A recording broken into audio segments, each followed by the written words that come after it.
The Brothers Grimm. The Grimm Brothers, or Brothers Grimm, refers to two brothers named Jacob Grimm and Wilhelm Grimm.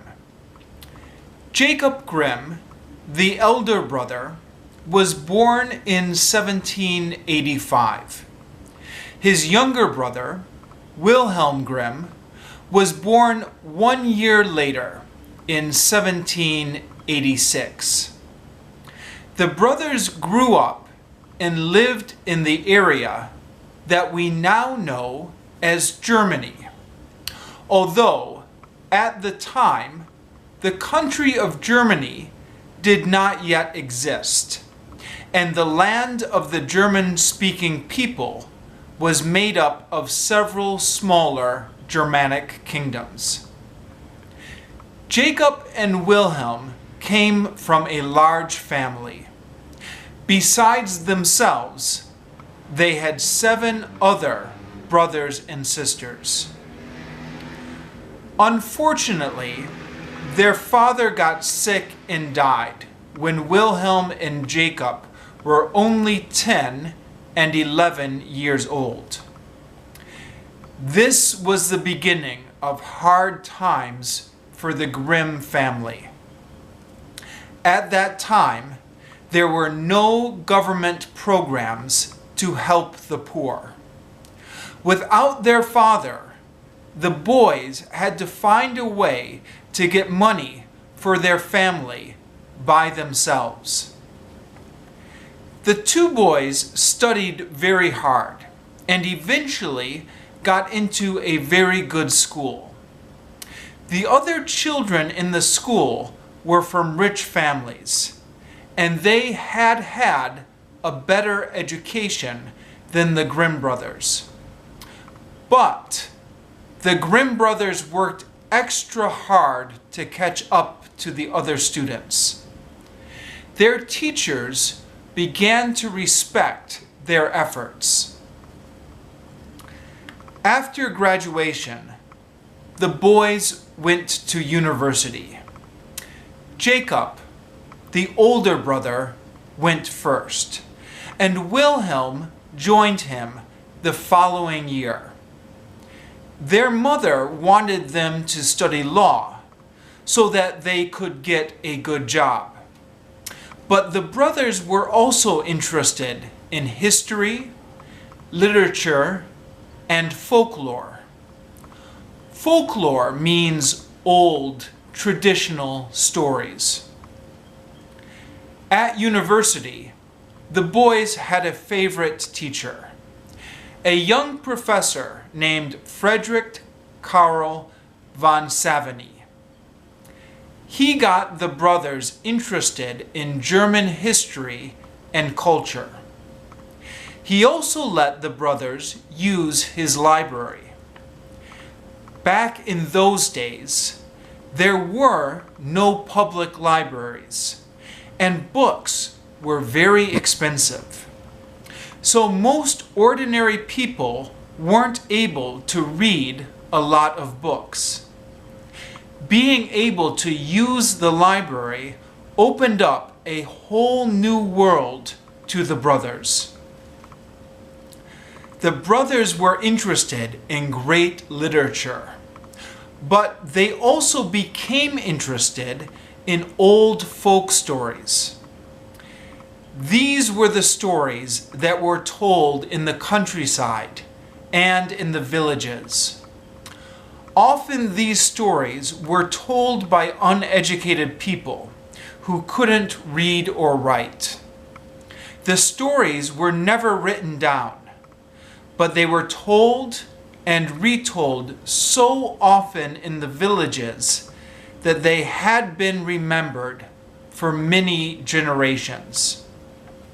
People learned these stories from their friends and neighbors, and children learned these stories from their parents.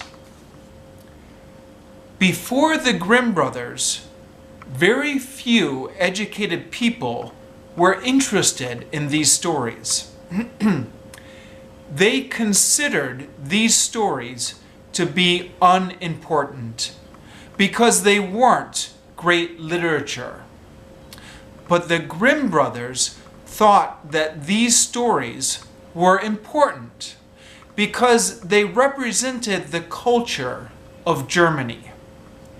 In some ways, they thought these stories were more important than great literature because these were the stories that most of the people knew and enjoyed.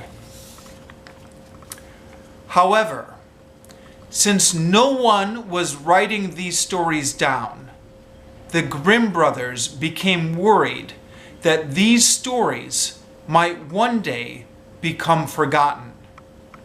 They wanted to write down these stories so that they could save them for future generations. So they started a project to collect all the stories and folk tales that they could.